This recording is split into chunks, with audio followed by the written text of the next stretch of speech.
Hello बच्चों, आपका स्वागत है मेरे यूट्यूब चैनल पर। आज मैं आपके लिए लेकर आई हूँ एक निबंध नई शिक्षा नीति 2020। ये निबंध ना केवल सभी बोर्ड के परीक्षार्थियों के लिए अपितु विभिन्न प्रतियोगी परीक्षाओं के लिए भी बहुत उपयोगी है। अगर आप डिटेल स्टडी चाहते हैं तो ये निबंध के रूप में आपके लिए बहुत उपयोगी सिद्ध होगा। और अगर आप प्रतियोगी परीक्षाओं में शॉर्ट क्वेश्चंस के लिए इसे पढ़ेंगे तो उसमें भी ये आपका सहायक होगा, क्योंकि जितने भी महत्वपूर्ण पॉइंट्स हैं उनको मैंने अंडरलाइन कर दिया है, उससे आपके शॉर्ट क्वेश्चंस तैयार हो जाएंगे। तो चलिए शुरू करते हैं नई शिक्षा नीति 2020। सबसे पहले प्रारंभ करेंगे प्रस्तावना से। शिक्षा किसी भी परिवार, समाज और देश की आर्थिक, सांस्कृतिक, वैज्ञानिक और राजनीतिक सोच का आधार है, तो वहीं शिक्षा नीति उसके भविष्य का दर्पण। एक श्रेष्ठ और समग्र शिक्षा प्रणाली वही होती है जो अपनी प्राचीन श्रेष्ठ परंपराओं को लेती हुई समाज को वैज्ञानिक और विकासोन्मुख सोच के साथ भविष्य की ओर अग्रसर करती है। शिक्षा जहाँ एक ओर व्यक्ति की अनुभूति और संवेदनशीलता के गुणों को विकसित करती है, तो वहीं दूसरी ओर उसका शारीरिक, मानसिक, चारित्रिक और भावनात्मक विकास करते हुए उसे एक श्रेष्ठ एवं सभ्य सामाजिक व्यक्ति में परिवर्तित कर देती है। अब नई शिक्षा नीति की आवश्यकता क्यों पड़ी, उसके बारे में पढ़ते हैं। डिजिटल क्रांति के इस युग में आज विश्व का आर्थिक, राजनीतिक और सामाजिक ताना बाना बहुत तेज़ी से बदल रहा है।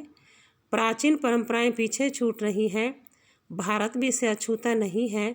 बढ़ती जनसंख्या व अन्य सामाजिक बुराइयां तो पहले से ही उपस्थित हैं।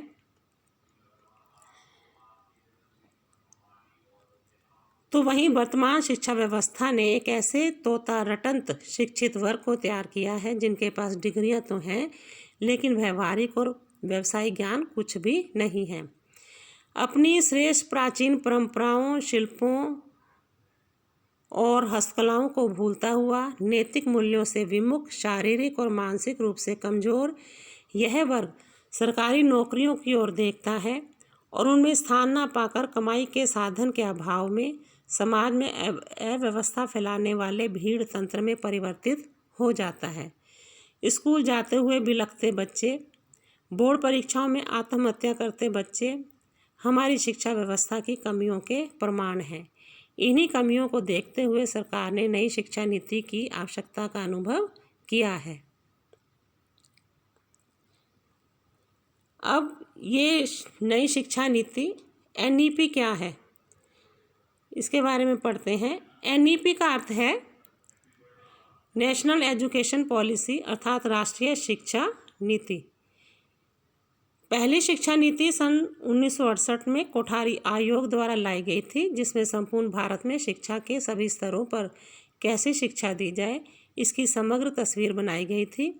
दूसरी राजीव गांधी के शासनकाल में 1986 में आई। 1992 में इसमें कुछ संशोधन किए गए और अब यह तीसरी शिक्षा नीति 2020 में आई है, जिसका प्रारूप बनाने के लिए जून 2017 में इसरो के पूर्व प्रमुख डॉक्टर के कस्तूरी रंजन की अध्यक्षता में एक समिति का गठन किया गया था। उस समिति ने मई 2019 में इस नई शिक्षा नीति का प्रारूप सरकार के सामने रखा था, जिसे 2020 में सरकार द्वारा हरी झंडी दे दी गई। यह नई शिक्षा नीति सारांश रूप में 60 पेजों का एक दस्तावेज है, जिसमें बच्चे के सर्वांगीण विकास पर जोर देते हुए शिक्षा के सभी स्तरों पर सुधार किए गए हैं। ये सुधार और परिवर्तन निम्नलिखित हैं।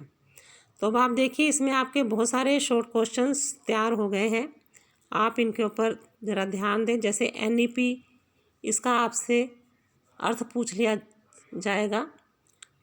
ये पूछ लेंगे कि पहली शिक्षा नीति कब आई, तो 1968 में। दूसरी कब आई, 1986 में। तीसरी कब आई, 2020 में। इसको अध्यक्ष कौन थे, डॉक्टर के कस्तूरी रंजन। और ये जो 60 पेजों का दस्तावेज है, वैसे तो इसमें 450 से ऊपर पेज हैं, लेकिन जो मुख्य मुख्य बिंदु हैं वो 60 पेजों में समाहित हैं। अब इस शिक्षा नीति के द्वारा क्या क्या परिवर्तन और सुधार हैं वो पढ़ते हैं। सबसे पहले है शिक्षा का अधिकार। जहाँ पहले 6 से 14 वर्ष तक के बच्चों को अनिवार्य निःशुल्क शिक्षा का अधिकार दिया गया था, अब नई शिक्षा नीति में ये 3 से 18 साल तक के बच्चों को अनिवार्य निःशुल्क शिक्षा दी जाएगी। तो आप इस पॉइंट को भी याद कर लें कि अब 3 से 18 साल के बच्चों को निःशुल्क शिक्षा होगी। भोजन, मध्याह्न भोजन के साथ साथ प्रातःकालीन नाश्ता देने की भी योजना है, जिससे बच्चे शारीरिक और मानसिक रूप से स्वस्थ और मजबूत बन सके और पढ़ाई की तरफ आकर्षित हो सके। तीसरा है ECCE अर्थात अर्ली चाइल्डहुड केयर एजुकेशन। इसकी तरफ सरकार का विशेष ध्यान है। क्यों? क्योंकि विशेषज्ञों का कहना है कि बच्चे की 3, 4, 5 साल की उम्र से देखभाल होनी चाहिए, क्योंकि 8 साल की आयु तक उनका मस्तिष्क विकसित हो जाता है। तो बच्चों को इस ढंग से पढ़ाया लिखाया जाए कि 8 साल तक उनका मस्तिष्क सही ढंग से विकसित हो जाए। इसके लिए विशेष प्रकार की टीचर्स ट्रेनिंग दी जाएगी और सरकार इस पर भी खर्च करेगी। तो ये तीसरा पॉइंट हो गया। नेक्स्ट है नंबर 4। क्या है 5+3+3+4 फॉर्मेट। अब नई शिक्षा नीति में गवर्नमेंट ये वाला फॉर्मेट लेकर आई है। अब हम पढ़ते हैं कि ये फॉर्मेट क्या है। अभी तक हम 10+2 शिक्षा पद्धति से पढ़ रहे थे। इसका मतलब है कि पहले राज्य सरकार 12 वर्ष तक बच्चे की शिक्षा को लेकर उत्तरदायी थी। अब राज्य सरकार 15 वर्षों तक बच्चे की शिक्षा का ध्यान रखेगी। अब 5+3+3+4 में पहला जो 5 है उसका क्या अर्थ है वो पढ़ते हैं।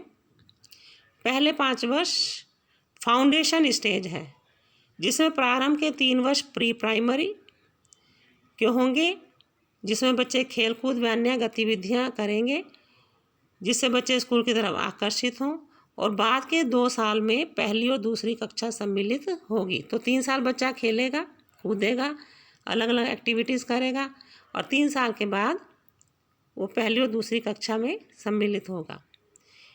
इसमें बच्चे को अक्षर ज्ञान व अन्य चीज़ों को पढ़ाया जाएगा, किंतु इन कक्षाओं में कोई परीक्षा नहीं होगी। बच्चे के ऊपर बस्ते का बोझ कम से कम रहेगा। बच्चे को स्कूल भेजने की आयु 3 वर्ष होगी। यह सब 3 से 8 साल तक के बच्चों के लिए होगा। तो 3 से 8 साल के बच्चे फाउंडेशन स्टेज में आएंगे। इस स्तर के बच्चों के लिए नया पाठ्यक्रम तैयार किया जाएगा, नया पाठ्यक्रम बनेगा जो बच्चों को एक मजबूत आधारशिला प्रदान करेगा। इसीलिए इसका नाम फाउंडेशन स्टेज रखा है। पहले सरकारी स्कूलों में कक्षा 1 से पढ़ाई प्रारंभ होती थी, किंतु अब सरकारी स्कूल के बच्चों को भी इस 5 साल के फाउंडेशन स्टेज से गुजरना पड़ेगा। तो सरकारी स्कूलों में भी अब और प्राइवेट स्कूलों में सब जगह पढ़ाई का सिस्टम एक सा रहेगा। अब अगले जो 3 वर्ष हैं उसका क्या तात्पर्य है। यह दूसरी स्टेज है, इसका नाम है प्रिपरेटरी स्टेज। इसमें कक्षा 3 से 5 तक सम्मिलित की गई हैं। इस स्टेज पर आकर बच्चे को खेलकूद के साथ पढ़ाई करवाई जाएगी और वो अपनी मातृभाषा या क्षेत्रीय भाषा में पढ़ पाएगा। इंग्लिश की अनिवार्यता नहीं होगी। यहाँ पर बच्चे को परीक्षा देनी होगी। यह सर 8 से 11 साल की आयु वाले बच्चों के लिए होगा। तो इसमें भी आपके बहुत सारे शॉर्ट क्वेश्चंस तैयार हो गए हैं। जैसे पहली स्टेज कौन सी है, तो फाउंडेशन स्टेज। इसमें कितने साल के बच्चे शामिल होंगे, तो आप बता सकते हैं इसमें कि 3 से 8 साल तक के बच्चे इसमें शामिल होंगे। और दूसरी स्टेज प्रिपरेटरी स्टेज है। दूसरी स्टेज में मातृभाषा या किसी क्षेत्रीय भाषा का ज्ञान करवाया जाएगा और इसमें 8 से 11 साल तक के बच्चे शामिल होंगे। अब आप आके देखें अगले 3 वर्ष। अब हम तीसरी स्टेज देखते हैं। इसमें कक्षा 6, 7, 8 को मिडल स्टेज कहा गया है। यहाँ पर हिंदी, अंग्रेजी, गणित, विज्ञान, कला, सामाजिक विज्ञान के साथ साथ बच्चे को वोकेशनल शिक्षा भी दी जाएगी। बच्चा अपनी रुचि अनुसार कोई एक भारतीय भाषा भी सीख पाएगा। तो इसमें 2 चीज़ें और ऐड हो गई, एक तो वोकेशनल शिक्षा और एक भारतीय भाषा। दूसरी स्टेज में वो मातृभाषा सीखेगा और तीसरी स्टेज में वो कोई भी एक भारतीय भाषा सीखेगा जो भी उसे अच्छी लगे, मराठी, बंगला, उर्दू, उड़िया, कोई भी भारतीय भाषा। बच्चों को कंप्यूटर ज्ञान, कोडिंग आदि भी सिखाई जाएगी। बच्चा अगर चाहेगा तो किसी स्थानीय संस्थान से इंटर्नशिप भी ले पाएगा। तो अगर बच्चे की रुचि है किसी चीज़ को और ज़्यादा सीखने की तो भी किसी स्थानीय संस्थान से उसकी ट्रेनिंग ले सकता है। विभिन्न प्रकार के हस्तशिल्प व कला जैसे बढ़ईगिरी, कुकिंग, सिलाई, कढ़ाई, बागवानी, बिजली मैकेनिक का काम, ऐसी बहुत सारी चीज़ें इस स्तर पर सिखाई जाएंगी जिससे बच्चों के अंदर बहुत सारी स्किल्स का विकास होगा। वह पढ़ाई उनके लिए रुचिकर बनेगी। मिडिल स्टेज 11 से 14 साल के बच्चों के लिए है। आगे देखें, अगली स्टेज है 4 वर्ष वाली। तो अगले 4 वर्ष कक्षा 9, 10, 11, 12 इन 4 सालों को सेकेंडरी स्टेज कहा गया है। इस स्टेज पर आकर बच्चा विभिन्न विषयों का अध्ययन कर पाएगा। विज्ञान का बच्चा कला वर्ग के विषय और कला वर्ग के बच्चे विज्ञान वर्ग के विषय अपनी रुचि अनुसार पढ़ पाएंगे। वर्तमान में बच्चा कक्षा 11 में आकर विषयों का चुनाव करता है, किंतु नई शिक्षा पद्धति में कक्षा 9 से ही वह अपनी रुचि के अनुसार विषय चुन सकेगा। तो यहाँ पर ये परिवर्तन किया गया है। अगर कोई बच्चा विज्ञान के साथ भूगोल पढ़ना चाह रहा है तो वो भूगोल पढ़ पाएगा। किसी के पास गणित है लेकिन वो इतिहास पढ़ना चाह रहा है तो वो इतिहास पढ़ पाएगा। इससे बच्चे का संपूर्ण मानसिक विकास होगा। वर्तमान परीक्षा पद्धति भी समाप्त होगी। उसे समाप्त करके सेमेस्टर सिस्टम लागू किया जाएगा, अर्थात बच्चे को हर 6 महीने में परीक्षा देनी होगी जिससे उसका निरंतर अध्ययन जारी रहेगा। अब इससे क्या फ़ायदा होगा कि तोता रटंत की प्रवृत्ति समाप्त करने के लिए पाठ्यक्रम इस प्रकार का होगा जिससे बच्चे के अंदर आलोचनात्मक एवं विश्लेषणात्मक प्रवृत्ति का विकास हो। यहाँ पर बच्चा विदेशी भाषा का भी अध्ययन कर पाएगा। परीक्षा में मूल्यांकन का आधार केवल अंक नहीं होंगे बल्कि त्रिस्तरीय मूल्यांकन किया जाएगा। तो आप देखें आपके कितने शॉर्ट क्वेश्चंस तैयार हो गए कि जो 4th स्टेज है 4 साल वाली, उसका स्टेज का नाम है सेकेंडरी स्टेज और इसमें कक्षा 9, 10, 11, 12 शामिल होंगे।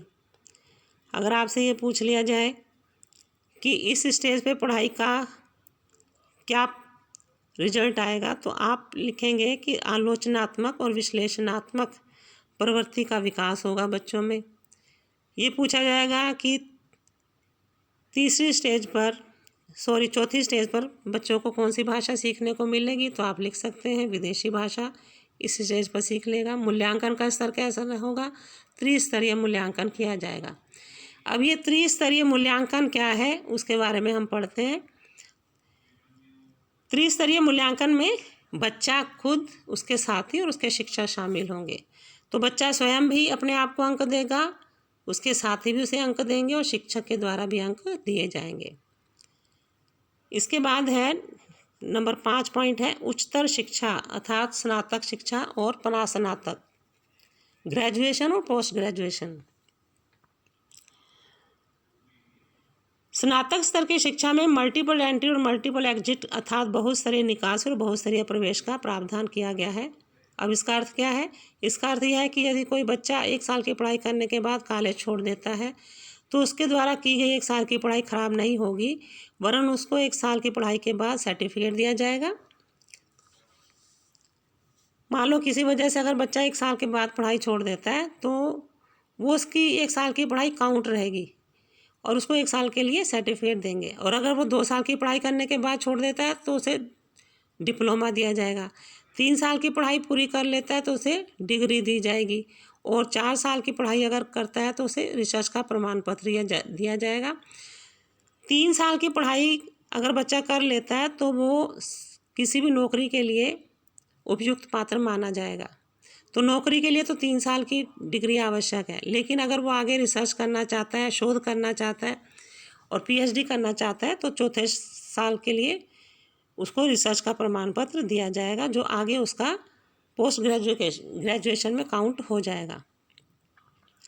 इस मल्टीपल एग्जिट और मल्टीपल एंट्री का क्या फ़ायदा होगा कि बच्चा जब चाहे पढ़ाई छोड़ सकता है और जब चाहे पुनः आकर अपना अध्ययन आरंभ कर सकता है। अपराध स्नातक यानी कि पोस्ट ग्रेजुएशन 1 या 2 साल का होगा। यदि बच्चे ने स्नातक 4 वर्ष का किया है तो उसकी परा स्नातक यानी कि पोस्ट ग्रेजुएशन 1 साल में पूरी हो जाएगी, नहीं तो 2 वर्ष में पूरी होगी। एक कोर्स समाप्त किया गवर्नमेंट ने, वो है एमफिल। एमफिल के कोर्स की समाप्ति हो गई है। पीएचडी 4 वर्ष की होगी। और बच्चों ये जितना भी मैंने आपको बताया है 5+3+4 और ये तुम्हारा उच्चतर माध्यमिक शिक्षा का जितना भी बताया, इसके लिए मैंने नीचे इस वीडियो के आखिर में एक डायग्राम बनाया है, उससे आपको ये सारी चीज़ें बहुत आसानी से समझ में आ जाएंगी। और भी बहुत सारे चेंजेस किए गए हैं, वो कौन कौन से हैं वो भी हम पढ़ते हैं। अब मानव संसाधन विकास मंत्रालय, जिसे कि हम MHRD अर्थात ministry of human resources and development, इस मंत्रालय का नाम बदलकर अब शिक्षा मंत्रालय अर्थात मिनिस्ट्री ऑफ एजुकेशन कर दिया है। तो ये भी आपका एक शॉर्ट क्वेश्चन तैयार हो गया कि MHRD का नया नाम क्या है और कौन से कोर्स की समाप्ति हुई है, वो है एमफिल के कोर्स की। एक और नई शिक्षा नीति में एक और इन्होंने पॉइंट जोड़ा है कि विदेशी यूनिवर्सिटी नई शिक्षा नीति 2020 में उच्च स्तरीय एवं विश्व स्तरीय विदेशी यूनिवर्सिटी को भी भारत में आकर अपनी शाखाएं खोलने का अधिकार मिलेगा। कितने % जीडीपी खर्च होगी? तो जीडीपी का 6%। नई शिक्षा नीति में कहा गया है कि सरकार कुल जीडीपी का 6% शिक्षा पर खर्च करेगी। अभी कुल जीडीपी का 4.6 शिक्षा पर खर्च हो रहा है। तो एक क्वेश्चन आपका ये तैयार हो गया कि नई शिक्षा नीति पर जीडीपी का कितना खर्चा होगा। तो आंसर है 6% और अभी तक कितना खर्चा हो रहा है 4.6%। नेक्स्ट है ड्रॉप आउट की समस्या का निदान। सरकार का प्रयास है कि प्राथमिक शिक्षा इतनी आकर्षक हो कि बच्चे विद्यालय ना छोड़ें और ड्रॉप आउट सन 2030 तक 100% समाप्त हो जाए, अर्थात 2030 तक 100% बच्चे शिक्षा ग्रहण करें, ऐसा सरकार का प्रयास है। इसके बाद है स्कूल फीस पर नियंत्रण। प्राइवेट स्कूलों और संस्थानों द्वारा मनमानी फीस वसूलने पर नियंत्रण हेतु सरकार द्वारा इसका एक निश्चित स्तर बनाया जाएगा जो सभी के लिए मान्य होगा। अर्थात ऐसा नहीं है कि सरकारी स्कूल कम फीस लेंगे और प्राइवेट स्कूल ज़्यादा। अब गवर्नमेंट एक निश्चित लेवल बना देगी कि इससे इस लेवल तक आप फीस ले सकते हैं, इससे ज़्यादा नहीं। त्रिभाषा फार्मूला। नई शिक्षा नीति में शिक्षा के सभी स्तरों पर संस्कृत को एक विकल्प के रूप में रखा गया है। अर्थात बच्चा अगर चाहे तो एक मातृभाषा हिंदी और उसके साथ संस्कृत ले सकता है। नेक्स्ट है उच्च संस्थानों में समान प्रवेश परीक्षा। नई शिक्षा नीति के अंतर्गत सरकार की तरफ से सभी उच्च शिक्षा संस्थानों में कॉमन एंट्रेंस एग्ज़ाम का प्रावधान किया गया है। इसके बाद है मेरू। मेरू का अर्थ क्या है? MERU का, कि multi disciplinary education and research university की स्थापना की जाएगी। इसके बाद और देखें राष्ट्रीय भाषा आयोग। नई शिक्षा नीति में राष्ट्रीय भाषा आयोग की स्थापना की जाएगी, जिसका उद्देश्य है पर्शियन, पाली, प्राकृत जैसी भाषाओं का प्रोत्साहन देना है। नेक्स्ट पॉइंट है 15 NCFE अर्थात national curriculum framework for education की स्थापना सन 2021 में होगी और बहुत आशा है कि 2021 में नई शिक्षा नीति लागू हो जाएगी। इसके बाद है बीएड कितने साल की होगी? नई शिक्षा नीति में बीएड 4 साल की हो जाएगी, लेकिन 4 साल की किन के लिए होगी? जो बच्चे कक्षा 12 के बाद बीएड करना चाहेंगे उन्हें 4 साल में करना होगा, अन्यथा की स्थिति में ये साल घट जाएंगे। अगर 12 करके बीएड करेंगे तो 4 साल, लेकिन अगर स्नातक करके करते हैं तो जितने साल की स्नातक की होगी उसी के अनुसार ही बीएड के साल भी घट या बढ़ जाएंगे। इसके बाद है ग्रोस एनरोलमेंट रेशो GER। सरकार द्वारा माध्यमिक स्तर की शिक्षा के लिए सन 2030 तक ग्रोस एनरोलमेंट रेशो 100% प्राप्त करने का और उच्चतर शिक्षा के लिए सन 2035 तक 50% तक प्राप्त करने का लक्ष्य रखा गया है। अभी 2018 तक यह रेशो 26.3% है। तो सरकार चाहती है कि 2030 तक माध्यमिक स्तर की शिक्षा सभी बच्चे प्राप्त कर लें और 2035 तक उच्चतर शिक्षा 50% लोग कम से कम प्राप्त कर लें।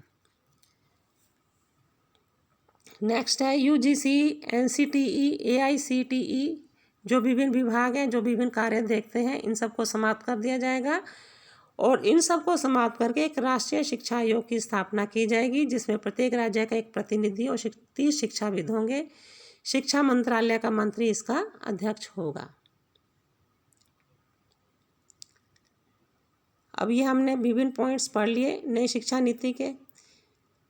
इनमें से कितने लागू होते हैं, कितने नहीं लागू होते, यह तो बाद में पता चलेगा, लेकिन इस नई शिक्षा नीति से हमें क्या लाभ होंगे वो मैं बताने जा रही हूँ। यदि नई शिक्षा नीति सही ढंग से क्रियान्वित हो जाती है तो इससे बच्चे का सर्वांगीण विकास होगा। पहला पॉइंट, छोटी आयु में ही बच्चे को व्यावसायिक शिक्षा मिलने से आगे जाकर सरकारी नौकरियों के ऊपर निर्भरता कम हो जाएगी। बच्चे स्वयं अपना कोई ना कोई व्यवसाय खोल पाएंगे। बच्चों के लिए पढ़ाई बोझ ना बनकर आनंद का विषय होगी। तो आप देखो कितने फायदे होंगे। कई विषय पढ़ने की स्वतंत्रता मिलने से बच्चे का बहुमुखी मानसिक विकास होगा। बच्चे का अपनी मातृभाषा व क्षेत्रीय भाषा के साथ साथ भारतीय भाषाओं का ज्ञान बढ़ेगा, जिससे वे अपनी सभ्यता और संस्कृति से जुड़ेंगे। विदेशी भाषा के ज्ञान से उसकी विज्ञान व अंतर्राष्ट्रीय विषयों के बारे में समझ बढ़ेगी। विश्व स्तरीय यूनिवर्सिटी के आने से यहाँ पर पढ़ाई के लिए प्रतियोगिता बढ़ेगी, जिससे बच्चों को श्रेष्ठ ज्ञान प्राप्त करने का अवसर मिलेगा। मल्टीपल एंट्री और मल्टीपल एग्जिट से बच्चों को किसी भी आयु में अपनी शिक्षा प्राप्त करने का अवसर मिलेगा। और क्या लाभ होंगे? बच्चों की तोता रटन प्रवृत्ति समाप्त होकर उनके अंदर की आलोचनात्मक एवं विश्लेषणात्मक शक्ति का विकास होगा। त्रिस्तरीय मूल्यांकन से बच्चों के अंदर आत्मविश्लेषण की प्रवृत्ति बढ़ेगी। वह अपने व्यक्तित्व की कमियों को दूर कर पाएगा और अपनी सकारात्मक गुणों को बढ़ा पाएगा। अब साथियों से अच्छे अंक पाने के लिए वो अपने सहपाठियों के साथ मधुर संबंध विकसित करने का प्रयास करेगा। उसमें सामाजिकता की भावना बढ़ेगी। सामाजिक संबंध विकसित करना सीख जाएगा। शिक्षा के प्रति भी सम्मान बढ़ेगा। पाठ्यक्रम के, परीक्षा के और इंफ्रास्ट्रक्चर के अलग अलग विभाग बनने से सभी कार्य सही ढंग से और व्यवस्थित ढंग से होंगे। बेहतर सुविधाएं और आकर्षक पाठ्यक्रम एवं खेलकूद होने से बच्चे स्कूलों के प्रति आकर्षित होंगे। वोकेशनल शिक्षा प्रारंभ होने से नई नई हस्तकलाओं को बढ़ावा मिलेगा व रोजगार के अवसर बढ़ेंगे। भाषा अध्यापकों के लिए नए पद सृजित होंगे। तो आप देखिए कितने फायदे हैं।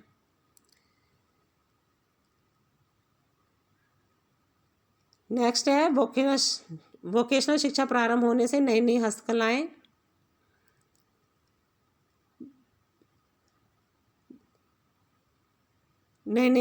को बढ़ावा मिलेगा व रोजगार के अवसर बढ़ेंगे। भाषा अध्यापकों के नए पद सृजित होंगे। अध्यापकों को नए ढंग से प्रशिक्षित किया जाएगा। नए ढंग से प्रशिक्षित एवं योग्य अध्यापक जो कि तकनीकी में भी दक्ष होंगे, उनकी मांग बढ़ेगी। तो अगर ये पॉलिसी लागू हो जाती है तो इसमें बहुत सारे लाभ हैं, जिससे समाज को, बच्चों को, सभी को ही लाभ मिलेगा। अब हानियाँ क्या क्या हैं? किसी कार्य की कागजों में योजना बनाना सरल है, किंतु उसे व्यवहारिक दृष्टि से क्रियान्वित करना अत्यधिक कठिन कार्य है। इसलिए यह सारी योजना 100% या 100% क्रियान्वित होने में आशंका है। हालांकि यह योजना 2022-23 तक लागू हो जाएगी, ऐसी संभावना है। वैसे तो ऐसी संभावना है कि 2021 तक हो जाएगी, लेकिन कोरोना के चलते और बहुत सारी आर्थिक कठिनाइयों के चलते हो सकता है यह 2021 में लागू ना हो, तो इसे लागू होते होते 2022-23 हो जाएगा। बच्चों, इसके बाद मैंने आपको एक और क्या लाभ है, हानियाँ हैं। विदेशी यूनिवर्सिटी के आने से शिक्षा के क्षेत्र में विदेशी यूनिवर्सिटी का एकाधिकार होने का भय हो सकता है, क्योंकि उनके पास हमसे बेहतर इंफ्रास्ट्रक्चर होगा। विभिन्न स्तरों पर पाठ्यक्रम क्या होगा, उनको कैसे लागू किया जाएगा, इस बारे में अभी तक कोई सूचना नहीं है। और अंत में उपसंहार है, निष्कर्ष है कि कुल मिलाकर राष्ट्रीय शिक्षा नीति 2020 बहुत अच्छी है, अपने आप में संपूर्ण है, बशर्ते पूरी तरह से क्रियान्वित हो जाए। बच्चों का सर्वांगीण विकास करते हुए एक मजबूत राष्ट्र एवं सुव्यवस्थित समाज बनाने में यह शिक्षा नीति कारगर सिद्ध होगी, ऐसा मेरा विश्वास है। बच्चों, अंत में मैंने एक डायग्राम दिया है, ये आप इसे देख लें। इससे आपको जो हमने फॉर्मेट पढ़ा है अभी ऊपर 5+3+3+4 और फिर उसके बाद ग्रेजुएशन और पोस्ट ग्रेजुएशन के स्तर पर कैसे होगा, वो सब इस फॉर्मेट से आप समझ जाएंगे। तो बच्चों, मेरी इस वीडियो को आप लाइक करें, शेयर करें और अधिक से अधिक लोग सब्सक्राइब करें। धन्यवाद।